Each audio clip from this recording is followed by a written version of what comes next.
Bună tuturor! Astăzi, intenția mea este de a spune câteva cuvinte despre cartea The Dose Effect, scrisă de T.J. Power. Aceasta a fost publicată pentru prima dată în anul 2025. Are o structură pe capitole și subcapitole, după cum puteți să vedeți aici, iar numărul de pagini este 299 în exemplarul meu și se vede aici. Din nefericire, aș spune eu, un număr mare dintre acestea au pagini complet umplute cu titlul capitolului și titlul subcapitolului. Pentru mine acest lucru a fost deranjant și astfel au început nemulțumirile mele.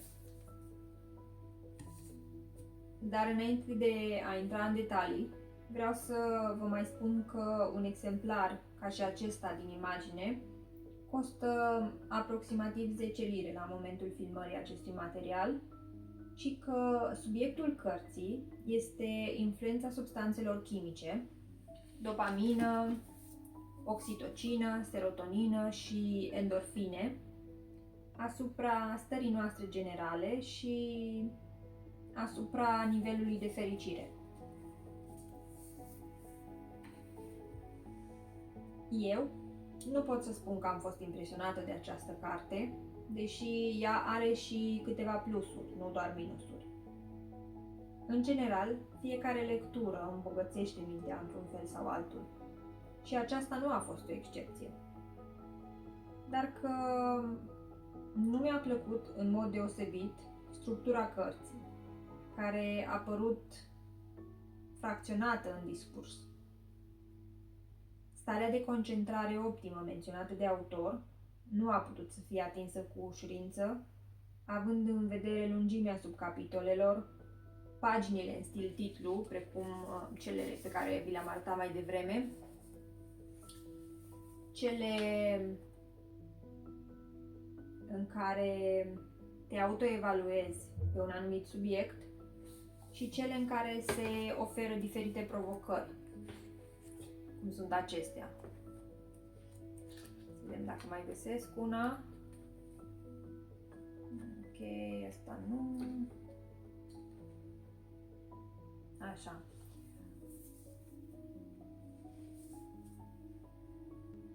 La toate acestea se adaugă și lipsa de continuitate în ce privește dimensiunea textului.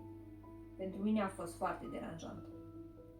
Înțeleg că structura a fost aleasă în cunoștință de cauză, poate pentru un anumit public țintă, cu intenția de a încuraja lectura, însă în cazul meu a avut efectul opus asupra concentrării și cu siguranță a afectat negativ imaginea pe care mi-am format-o despre carte.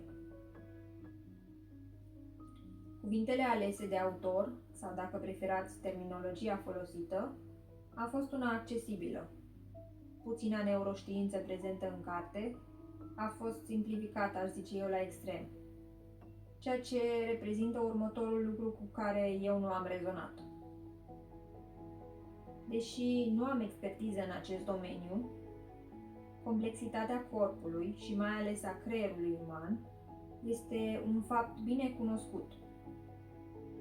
Și, în opinia mea, autorul nu s-a grăbit să menționeze limitările conținutului cărții. Acest lucru mi s-a părut neprofesional în contextul în care lucrarea este prezentată ca având fundament în neuroștiință. Și da, putem să spunem că are, însă e puțin dacă te raportezi la prezentarea și la conținutul lucrării. Substanțele chimice aduse în atenție nu se rezumă la cele câteva idei menționate și este foarte posibil ca studiile pe care sunt bazate unele dintre informațiile prezentate și cel puțin unele dintre acțiunile recomandate oamenilor cu scopul de a îmbunătăți starea generală să fie unele insuficiente sau incomplete. Informația atrage prin simplitatea exprimării și prin promisiunea dobândirii unor obiective actuale, precum distanțarea de telefon, dar și prin unele obiective cu vechime, precum îmbunătățirea concentrației, disciplinei și a încrederii în sine. Dar nu se recomandă ceva neapărat revoluționar. Socializare față în față, timp în natură, atenție la calitatea mâncării consumate, necesitatea de a face mișcare, importanța somnului și alte lucruri cu care cei mai mulți dintre noi suntem familiari deja. Da, într-adevăr, sunt prezentate într-un mod diferit și pe alocuri sunt și câteva lucruri noi, sau cel puțin așa este în cazul meu. Chiar și așa, per total, am rămas cu un gust amar. Cartea este repetitivă și cu multe referiri la informații din capitole viitoare, ceea ce mi s-a părut forțat și m-a făcut să mă întreb dacă nu s-a dorit și o creștere nenaturală a numărului de pagini.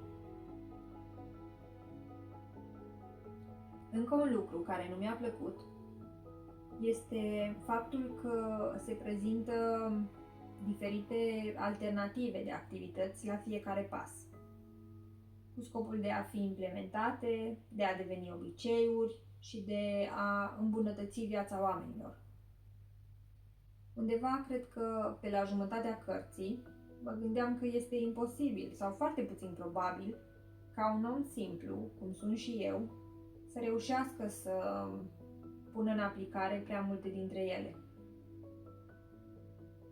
Cel puțin nu cu regularitatea necesară pentru a se vedea un progres real sau niște îmbunătățiri. Ok, sunt în general lucruri simple, care nu durează foarte mult, dar atunci când le aduni, te uiți la ziua ta deja aglomerată, cu locul de muncă, gătit, spălat vase, curățenie, cumpărături și altele, la care se mai adaugă și cantitatea limitată de energie, parcă nu mai este atât de ușor. Evident, sunt de acord cu voi că numărul lor este mai mare pentru a avea de unde să alegi. Și da, se încurajează adoptarea uneia pentru fiecare substanță chimică, dar este menționat și că ar fi incredibil dacă ar fi prioritizate toate. Și astfel, am ajuns la partea a doua a acestui material, în care am să vorbesc pe scurt despre ce anume am apreciat la această carte și de ce poate să fie o idee bună lectura acesteia. Au fost, după cum ați văzut deja, suficiente lucruri care m-au nemulțumit, începând cu structura, dar au fost și multe pe care le-am apreciat. Și o să încep prin a spune că am găsit interesante și valoroase mențiunile despre strămoșii noștri, chiar dacă au fost cam scurte. Foarte util și ușor de implementat este și adăugarea unei aplicații de urmărire a timpului petrecut pe telefon pe ecranul acestuia. Scopul este de a vedea cât timp ești lipit de telefon, ce aplicații folosești și în ce categorie de consum te încadrezi. Autorul oferind anumite intervale în număr de ore considerate acceptabile și mai puțin dezirabile sau chiar problematice. Mi-a plăcut de asemenea că a fost făcută o mențiune despre un punct de vedere ce s-ar putea să completeze cele spuse de autor pe acel subiect. Un gest de atenție și respect pentru femeile care citesc cele scrise. Fiind curioasă, eu am decis să comand cartea și jurnalul aferent. Acestea două, după cum puteți să le vedeți aici. Alte lucruri care mi s-au părut relevante sunt informațiile despre mâncarea procesată, sănătatea florei intestinale și pericolele consumului de alcool. Parcă oricâte informații cunoști despre acestea, rămâne loc de mai mult. Și cele spuse despre endorfine au fost interesante și unele aspecte au fost noi pentru mine. La fel, eu nu știam că o parte considerabilă de serotonină este produsă în intestine.